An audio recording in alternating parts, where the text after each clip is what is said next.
Hey, welcome back to the channel. It's your man Prime Time, and you already know you on PrimeTime Talk TV. And yeah, I'm back at you with another good video, and you already know the routine. Once you enter my house, wipe your feet off, hit the like button, hit the subscribe button, and smash the bell icon so you can be notified the next time I drop these next latest and greatest videos like these. For Prime Time.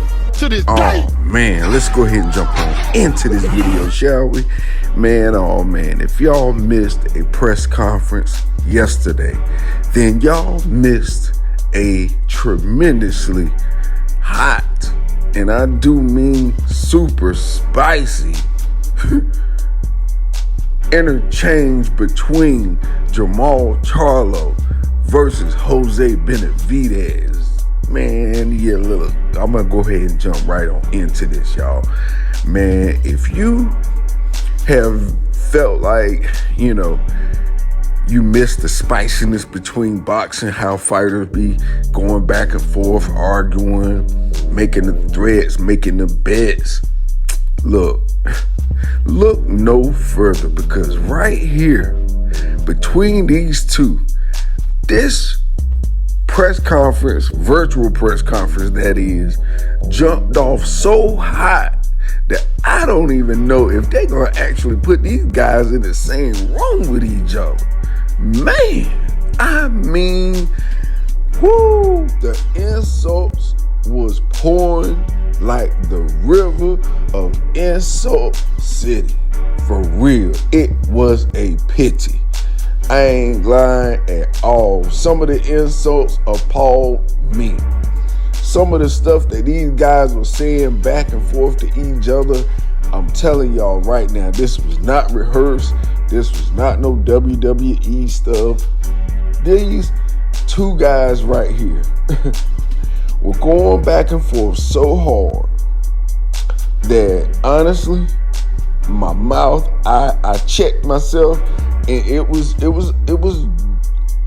dangling open for about a good 3-4 seconds when Jose Benavidez started out, because the boy started out, talking about he was thankful, for getting the opportunity, yada, yada, yada.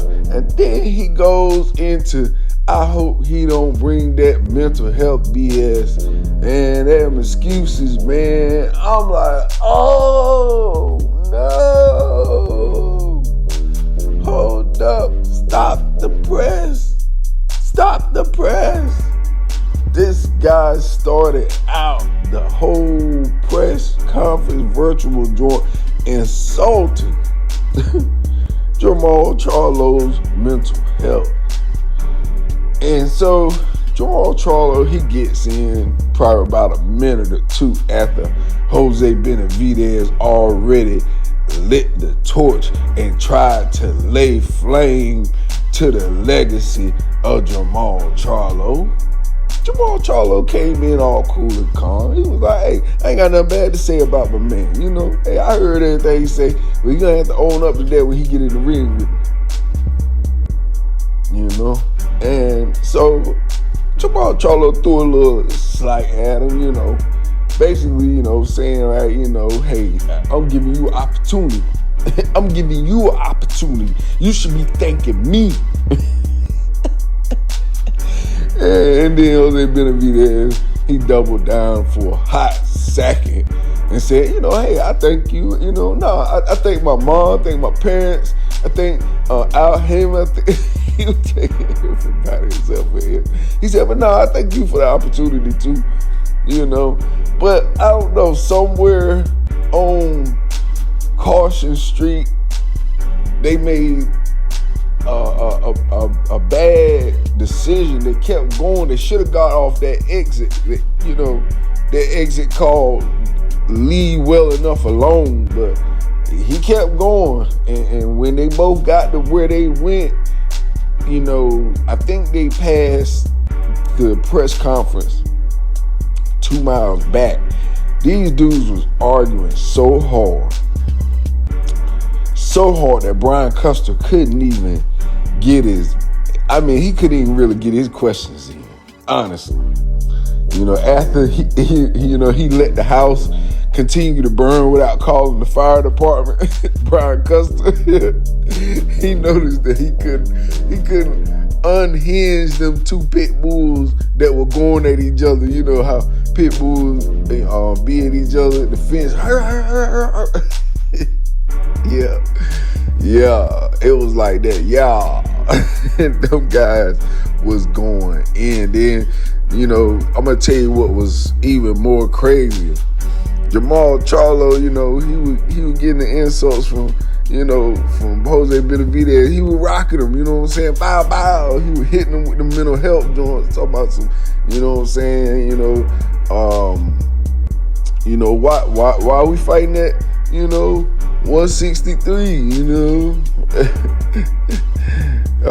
So, basically he was saying, should be fighting for the title, yada, yada, yada. But honestly, Jose Benavidez, I don't know if he's been active enough to warrant a championship fight. And that may be the reason, Now, depending on Jose Benavidez's performance, he could warrant that fight. He could warrant a rematch. He could warrant that championship fight. So, depending on how he shows out is how it's going to be, honestly.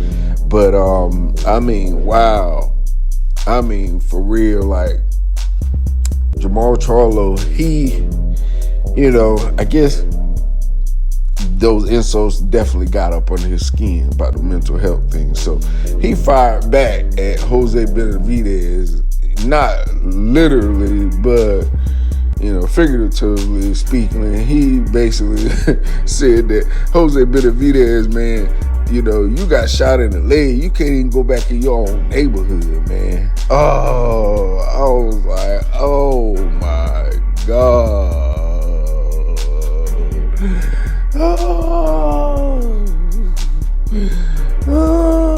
So he was weak, and he a scrub, he a bum.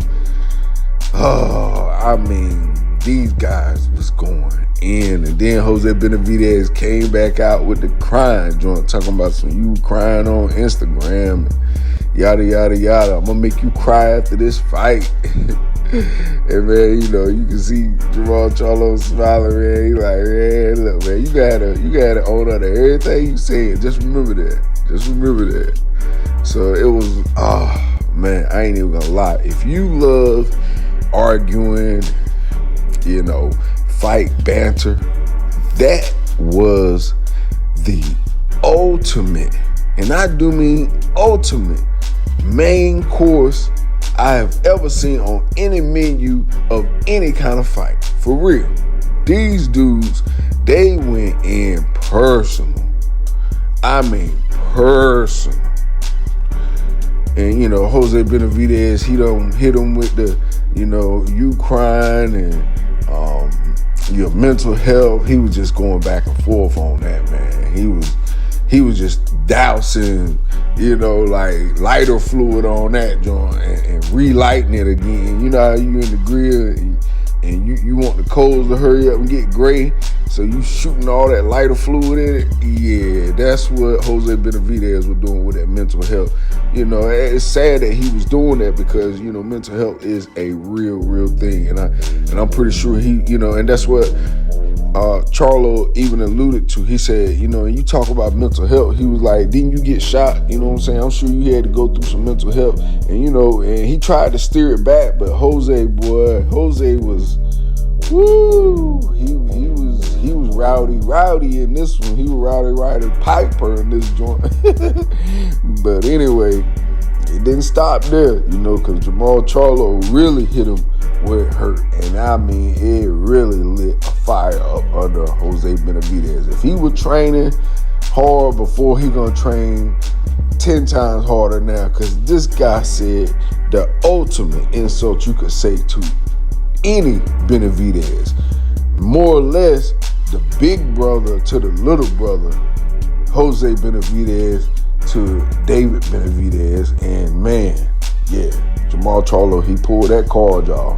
He pulled that card out. He said, you just jealous. He said, because your little brother got a better career than you got. said your career trash. Oh, he said your record trash. Oh, I was like, help me, please. Someone send help. Please, these men are about to start fighting. Please send help now. I'm telling you, if them dudes could have jumped through them screens and fought each other right then, they would have towed that daggone virtual transporter, whatever, for people to be able to interlock and transport from one place to another. They would have towed that whole sequence all to pieces for real. Them guys was on it, man. Oh. And I mean, for real, Jose Benavidez, that was your fault, man. I don't know, maybe you was trying to sell the fight or whatever, but boy, you started that joint out with a flamethrower. Yeah, you could have toned that down just a little bit on the mental health stuff. For real, because there's a lot of people out here dying every day to suicide. So mental health is nothing to play with. That is one of the main reasons why I wanted to do this video, is to end it out on this note right here. Is that, y'all, it's someone right next to you right now. And it could be yourself dealing with something mentally, dealing with something internally. Please seek help. Find someone to talk to. Do not lose your life over a temporary moment or situation that could change, reverse, or fix itself one day. But removing yourself permanently from a situation that can be fixed or avoided, please seek help. Find someone to talk to. Go to your nearest church or pastor. Call your suicide hotline number. I'm going to put that number down at the end of this video. This is a special video right here. Ain't nothing to be played with mental health. So if you need help, need somebody to talk to, please find the proper person to talk to. Do not seek no help from somebody that is going through probably the same thing as you. Find someone professionally. Find someone in the field that you need real help and real therapy from. Please, I urge you. And that's anybody. You know, young, old, big, small, bold, it don't matter. Mental health is a serious thing that pretty much every American, every person, every human in this world today probably deals with on some level. But we all handle it a different way. So please, I urge you, if you feel like you're going to explode, if you feel like you're ready to give up, if you feel like this is the last straw, please turn that around. Make that call. Connect with the right people. Get with the right person.